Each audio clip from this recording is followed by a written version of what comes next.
Halo Sobat Anime dimanapun kalian berada, jumpa lagi dengan saya Sobon Anime yang selalu membahas tentang seputar anime yang ada. Nah Sobat Anime, kali ini saya akan merangkum anime yang berjudul Sankarea. Bisa dimulai oleh seorang anak lelaki SMA yang bernama Chihiro Furuya. Ia sangat terobsesi dengan zombie dan menginginkan pacar mayat hidup. Tak lama kemudian, kecintaannya pada semua hal zombie menjadi berguna saat kucingnya Babu tertabrak, mendorong Furuya untuk mencoba membuat ramuan kebangkitan dan menghidupkannya kembali. Selama usahanya, dia melihat seorang gadis kaya bernama Rea berteriak ke sumur tua setiap hari tentang kehidupannya yang menindas. Setelah bertemu dan terikat dengannya, Furuya diyakinkan oleh Rea untuk gigih menyelamatkan Babu. Akhirnya, dia berhasil dengan bantuan bunga hortensia beracun dari kebun keluarga Sanka. Nah, penasaran dengan kelanjutan ceritanya? Tanpa berlama-lama lagi, mari kita masuk ke alur ceritanya.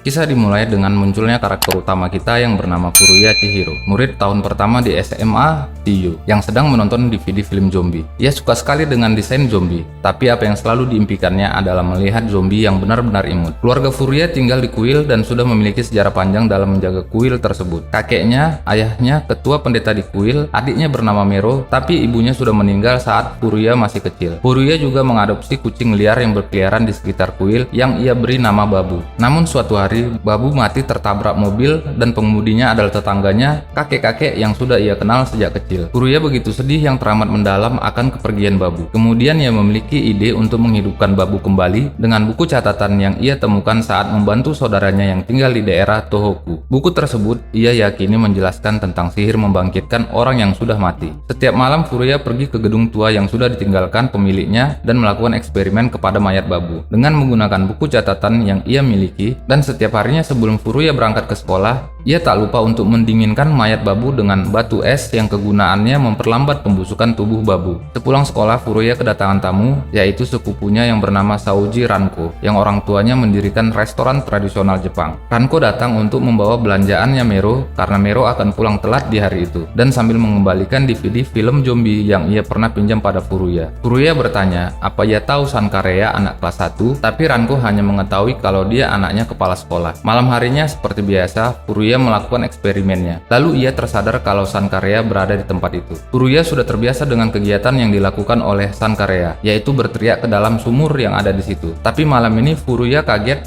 dengan teriakan yang diucapkan Sankarea. Kalau ia ingin ayahnya berhenti mengambil foto telanjangnya saat ulang tahunnya untuk mencatat pertumbuhannya. Rea menyadari kalau Furuya berada di situ dan memohon kepada Furuya untuk melupakan apa yang barusan terjadi. Ia akan melakukan apapun kepada Furuya agar ia tidak memberitahukan kepada siapapun. Karena Furuya hanya suka dengan cewek zombie, sambil bercanda ia meminta Rea untuk jadi kelinci percobaan menjadi zombie. Besok malamnya Rea datang ke gedung tempat ia biasa berteriak, tapi kali ini dia tidak berteriak, melainkan membantu Furuya membuat resep sihir yang berasal dari tanaman beracun. Meskipun Furuya mengikuti petunjuk yang tertulis di buku catatan itu, dia ragu apa mereka bisa membangkitkan yang mati. Mereka sudah mencoba semua tanaman yang ada di sekitar, mulai dari Morning Glory, Lily, Hemlock, dan Plum. Tiba-tiba Rea permisi sebentar karena ia akan mengambil tumbuhan yang ada di dekat kuburan untuk bahan percobaan mereka. Kita sedikit flashback mengenai kehidupan Rea. Cinta ayahnya padanya sudah sangat menyimpang dan sangat tidak wajar. Ayahnya sangat protektif, pelayan rumah yang membuat dirinya menangis, dan bahkan kucing liar yang bertemu dengan Rea besoknya tidak pernah terlihat lagi. Rea selalu tinggal bersama ibunya bernama Arya. Dia sangat cuek terhadap Rea. Rea sudah tidak tahan lagi. Ia selalu merasakan kehadiran ayah atau salah satu anak buah ayahnya di sekitarnya. Furuya khawatir dengan keadaan Rea yang sudah terlalu lama pergi meninggalkan dirinya, karena Furuya berpendapat kalau Rea adalah gadis kaya yang suka berbuat hal nekat.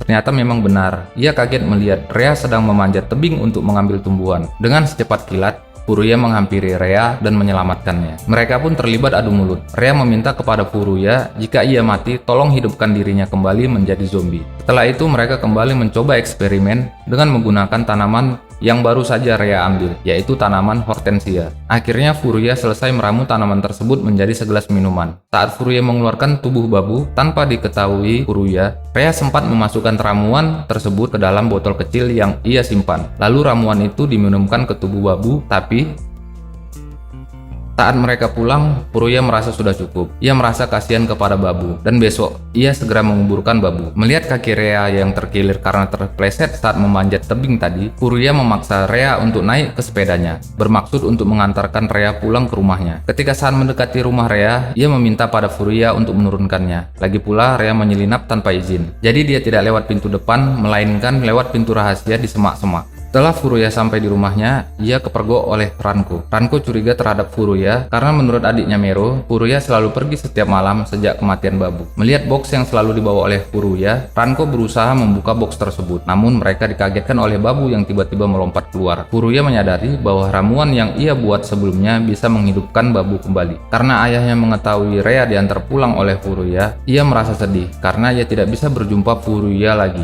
Dan ia juga tidak diperbolehkan untuk keluar rumah lagi, bahkan untuk bersekolah. Sambil meneteskan air matanya, Rea mengambil ramuan yang ia ambil sebelumnya dan meminum ramuan yang beracun itu. Paginya Rea terbangun dari tidurnya, padahal berharap ia tidak akan terbangun lagi dari tidurnya. Kemudian ia pergi ke ruang makan dan menemui ayahnya. Ia mengakui kesalahannya dan ingin menjadi gadis yang baik untuk ayahnya. Lalu pelayan datang dan menemui ayahnya. Pelayan tersebut memberi informasi mengenai Furuya. Ayah Rea berencana mengkebiri Furuya untuk memperingatkan Furuya agar tidak mendekati Rea lagi. Rea mendengarkan hal tersebut dan khawatir Furuya berada dalam bahaya. Di luar rumah, Furuya merasa senang karena Babu benar-benar hidup kembali. Tapi Ranko dan Mero tidak merasa kalau itu benar-benar Babu. Karena Ranko merasa ada yang aneh dari Babu, yaitu matanya sangat putih dan Babu terlihat lebih ekspresif dari sebelumnya. Karena merasa khawatir akan Furuya, Rea kembali menyelinap keluar rumah melalui semak-semak. Ia pergi ke tempat Furuya bersekolah dan bertemu dengan sahabat-sahabat Furuya. Tetapi mereka tidak mengetahui Furuya berada karena hari ini Furuya tidak datang ke sekolah. Karena Rea tidak menemukan Furuya di sekolah, ia berpikir kalau Furuya ada di gedung tua di mana mereka biasa bertemu. Dan saat itu juga, Furuya sedang berada di dekat gedung tersebut. Karena ia sejak dari tadi mengejar Babu yang lari ke tempat tersebut dan menemukan Babu yang sedang memakan daun hortensia. Dari bawah tebing, Furuya melihat Rea, tapi di saat itu ayah Rea juga berada di situ. Ternyata ayahnya sudah mengikuti Rea sejak dari tadi. Ayahnya datang untuk membawa Rea pulang, tapi Rea menolak dan meminta kepada ayahnya untuk memberikan ia sedikit kebebasan. Lalu ayahnya menarik Rea secara paksa dan di saat itu juga Babu muncul di hadapan mereka. Ayahnya merasa jijik dengan kucing yang kotor karena ia memiliki alergi terhadap kucing. Melihat Babu hidup kembali, Rea sangat senang dan berpikir ramuan yang Furuya buat sebelumnya benar-benar bekerja. Ayah Rea pun marah dan hendak memukul Babu, tapi Rea lah yang terkena pukulan itu, membuat Rea terjatuh dari tebing. Furuya terdiam karena melihat Rea jatuh tepat di depan matanya. Tak lama kemudian dengan perut yang sudah robek, sambil tersenyum, Rea berdiri dan berjalan mendekati Furuya.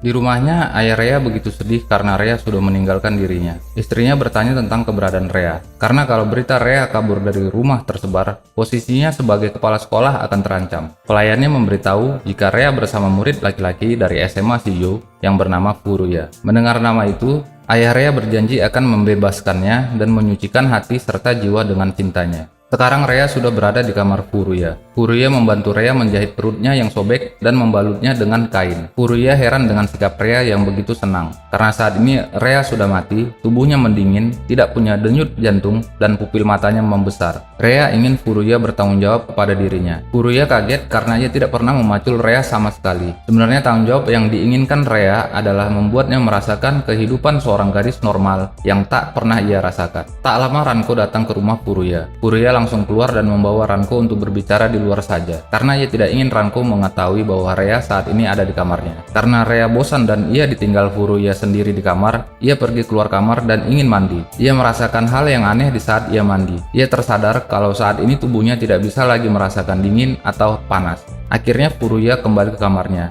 Ia mendapati Rea yang sedang rebahan di lantai. Furuya menyuruh Rea untuk memakai baju, tapi Rea saat ini tidak bisa menggerakkan tubuhnya. Sepertinya tubuhnya mengeras. Furuya langsung memegang dan sedikit memijat tubuh Rea. Furuya menyadari kalau tubuh Rea saat ini mengalami rigor mortis, atau proses pengerasan tubuh pada mayat. Itu berarti jika terus dibiarkan seperti ini, tubuh Rea akan perlahan-lahan membusuk dan hanya tersisa tulangnya dalam waktu sebulan. Furuya tak bisa tinggal diam. Ia ingin mengabulkan perkataan Rea yang ingin merasakan kehidupan seorang gadis normal. Salah satunya juga untuk memacul di lahan Rea. Furuya harus mencari cara untuk mengawetkan tubuh Rea. Ketika hendak tidur, Furuya masih memikirkan tubuh Rhea yang dalam masa rigor mortis. Kalau terus dibiarkan, tubuh Rhea akan membusuk sedikit demi sedikit. Furuya harus menemukan cara mengawetkan tubuh Rhea sebelum bertambah parah. Besoknya, setelah Furuya bangun tidur, ia langsung menemui adiknya Mero untuk meminjam buku tentang pembalseman atau mengenai proses pengawetan mayat menggunakan ramuan. Tapi buku tersebut dipinjamkannya ke teman sekelasnya. Di hari Minggu, keluarga Furuya seperti biasa melakukan aktivitas membersihkan kuil. Furuya terpaksa meninggalkan Rhea sendiri di dalam kamarnya. Siang harinya Ranko mampir ke kuil, dan selagi dia di situ, Ranko hendak meminjam DVD zombie pada Furuya. Tapi ia langsung ke kamar dan mencari sendiri DVD zombie yang ia belum pernah tonton. Saat Ranko hendak mencari DVD zombie, tiba-tiba Rhea mengkagetkan Ranko dan langsung menimpa tubuh Ranko. Ranko merasa aneh dengan sikap Rhea dan melihat tubuh Rhea yang bercucuran darah dari bekas jahitan di perutnya. Ia tidak sanggup untuk melawan Rhea karena Rhea terasa begitu berat baginya. Tanpa kesadarannya, Rhea merobek baju Ranko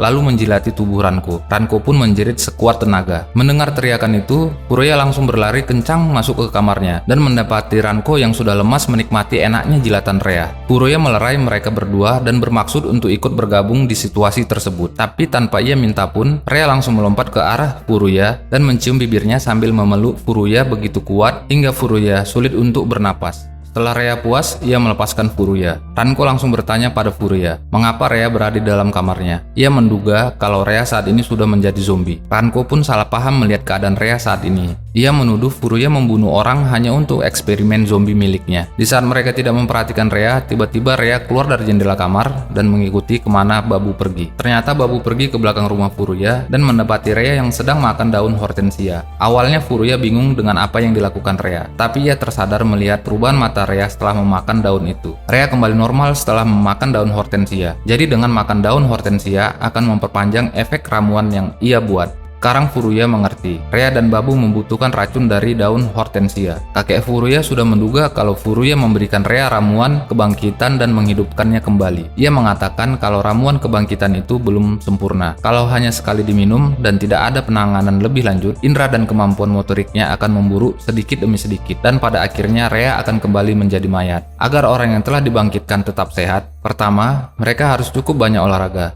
Kedua, suhu tubuh mereka harus rendah. Ketiga, mereka membutuhkan asupan rutin hortensia. Akhirnya ayah Furuya menyadari keberadaan Rhea. Dengan sekuat tenaganya, Furuya memohon kepada ayahnya untuk mengizinkan Rhea tinggal di rumah mereka. Furuya tidak bisa memberitahu ayahnya tentang situasi Rhea saat ini, tapi Rhea tidak punya tempat untuk tinggal dan ia harus bertanggung jawab kepada Rhea. Lalu ayahnya mengizinkan Rhea untuk tinggal di rumah mereka. Lagi pula, ayahnya tidak punya alasan untuk mengusirnya. Hari itu juga Furuya memutuskan untuk menulis catatan sejak Rhea tinggal dengan mereka. Mungkin dengan seperti ini, ia akan menemukan petunjuk untuk menjaga tubuh Rhea, dan juga memutuskan untuk merekam setiap bagian tubuh Rhea. Jadi dia bisa tahu bahkan perubahan yang sekecil sekalipun. Malam harinya, Furuya mengajak Rhea untuk berjalan berkeliling kota sebagai olahraga. Hal ini ia lakukan atas saran kakeknya. Saat mereka berjalan, Rhea berterima kasih kepada Furuya, berkat dirinya, dia akhirnya bebas, meskipun sebagai zombie. Furuya berjanji ia akan memenuhi tanggung jawabnya kepada Rhea. Lalu Furuya mengajak untuk pulang. Furuya terus berpikir cara lain untuk memperlambat pembusukan tubuh Rhea. Tanpa ia sadari, ada mobil yang hendak menabraknya, tapi hal itu bisa dicegah oleh Rhea. Tapi Furuya sedikit terluka akan penyelamatan itu, karena Rhea terlalu kuat menarik Furuya, karena pembatas kemampuan otak Rhea sudah tidak berfungsi. Melihat Furuya yang terluka, Rhea menjilati anunya, yaitu luka yang ada di lengan Furuya. Furuya pun belajar beberapa hal saat ia sedang mengamati Rhea.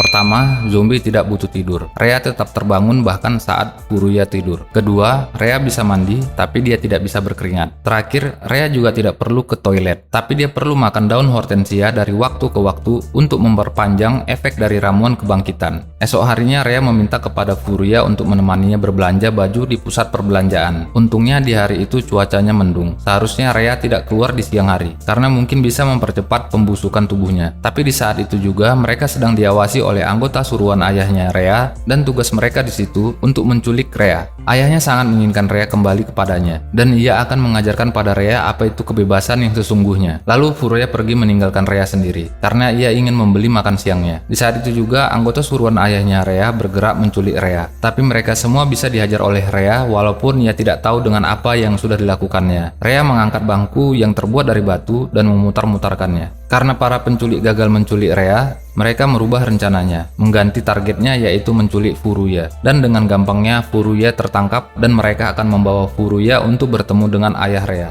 Furuya saat ini sudah disekap dan diikat di kediaman keluarga Sanka. Kemudian Arya, istri dari Sanka dan Ichiro, yaitu ayahnya Rea, menghampiri Furuya. Arya memberitahu kepada Furuya kalau dirinya adalah istri kedua dari Danichiro dan Rea adalah anak dari istri pertama Danichiro. Sebelum Rea lahir, semua pelayan yang bekerja di rumah ini juga merupakan kandidat pengantin Danichiro. Hanya pelayan yang berasal dari keturunan yang baik dan berprestasi yang diperbolehkan bekerja di sini. Sejak Danichiro masih kecil, banyak pelayan di sini yang mencoba mendekatinya dengan tujuan agar bisa menjadi bagian dari keluarga Sanka. Akan tetapi sepertinya dia tidak merasa tertarik pada mereka semua. Arya sangat percaya diri karena tidak ada pria yang pernah menolak sebelumnya. Arya memperoleh kepercayaan sedikit demi sedikit, tapi pada akhirnya Danichiro seperti tidak tertarik padanya. Suatu hari keluarga Sanka mengundang orang-orang untuk mengikuti turnamen anggar untuk acara amal. Dan tentu saja Danichiro mengikuti turnamen itu. Keluarga Sanka menyumbang banyak uang untuk organisasi anggar internasional, dengan kata lain sponsor terbesar. Di turnamen yang diadakan mereka setiap tahunnya, Danichiro selalu menang dalam turnamen itu. Karena dia tidak begitu mengerti situasinya, dia dibuat jengkel oleh kemenangan yang mudah itu.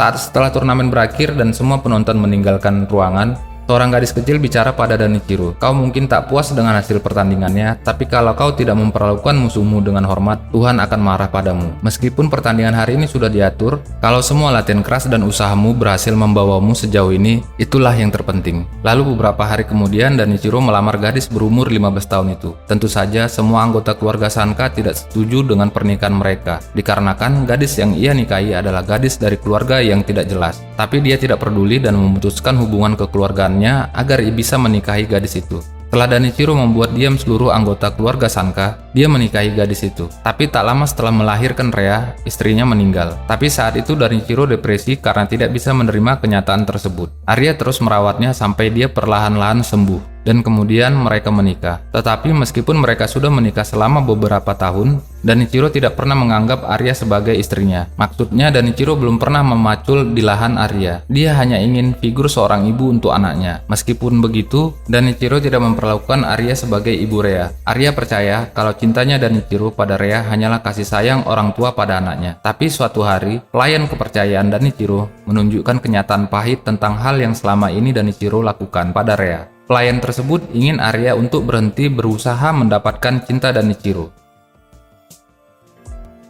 Dengan sedikit mabuk dan Furuya sudah mengetahui kalau Arya belum pernah dipacul oleh pria manapun, Arya meminta kepada Furuya untuk menghiburnya. Tapi hal itu tidak bisa dilakukan Furuya, karena saat ini ia sedang terikat. Coba kalau nggak terikat, disikat juga.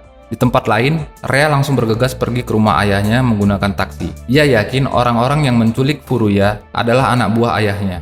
Akhirnya Furuya dibawa ke ruang dojo anggar dan bertemu dengan Danichiro. Ia dipaksa bertarung oleh Danichiro untuk menentukan siapa di antara mereka yang berhak melindungi Rea. Di saat itu juga Rea sampai di rumah ayahnya, tapi dua pelayannya tidak memperbolehkan dia bertemu dengan Danichiro dan mereka juga sudah diperintahkan untuk menangkap Rea. Di ruang dojo, Danichiro dan Furuya sudah bersiap untuk bertarung. Sebelum mereka bertarung, Furuya mengatakan kalau Danichiro orang yang menjijikkan. Hobinya mengambil foto telanjang anaknya saat berulang tahun. Itu bukan cinta seorang ayah pada anaknya. Siapapun juga pasti ingin kabur dari keluarga seperti itu. Sebelum bicara tentang siapa yang melindungi Rea, pertama-tama kau harus mempertimbangkan apa yang Rea inginkan. Meskipun kau bilang ingin melindungi Rea, tapi sebenarnya kau hanya tak ingin melepaskan Rea. Mendengar perkataan itu, Danichiro langsung menikam tubuh Furuya menggunakan pedang anggar yang ia pegang. Dengan berpakaian kelinci, akhirnya Rea sampai di tempat Furuya berada. Danichiro bertanya kepada Furuya, kenapa ia tidak mati? Furuya berasumsi kalau Rea sempat menjilat luka tangannya pada hari yang lalu. Sepertinya dia sudah terinfeksi oleh racun dari Rea. Jadi bisa dibilang dirinya sekarang setengah zombie. Amarah Danichiro memuncak dan ingin memenggal kepala Furuya, tapi hal tersebut dihentikan Rea. Rea mengatakan jika tetap ingin melanjutkan pertandingan ini, dialah yang akan menjadi lawannya. Lalu Danichiro mengatakan yang ia ingin lakukan pada Rea. Dia akan menyelamatkan dan menyembuhkan Rea dari penyakit yang tidak diketahui itu, dan berjanji dia pasti akan menemukan caranya. Rea berterima kasih pada ayahnya dan ia tak ingin disembuhkan. Ia tak keberatan terus seperti ini selama ia tetap tinggal di kota ini, meskipun hanya untuk sesaat. Jika ia bisa tetap bersama Furuya, itu saja sudah cukup. Lalu Furuya mengangkat kepala Danichiro dan mengatakan kalau yang Rea inginkan bukanlah diperlakukan secara khusus, bukan keinginan yang dipaksakan kepadanya. Yang Rea inginkan hanyalah menjadi seorang gadis normal. Furuya juga setuju dengan satu hal, harus ia akui, mungkin ada hal yang tidak bisa ia lakukan sendiri. Jadi saat waktunya tiba, Ia ingin Danichiro ikut membantu. Danichiro akhirnya memberikan kepercayaan Rhea pada Furuya, tapi hanya untuk sementara. Ia akan pergi ke luar negeri untuk mencari cara menyembuhkan, dan juga dia tidak akan memaafkan jika Furuya mengambil keperawanan Rhea.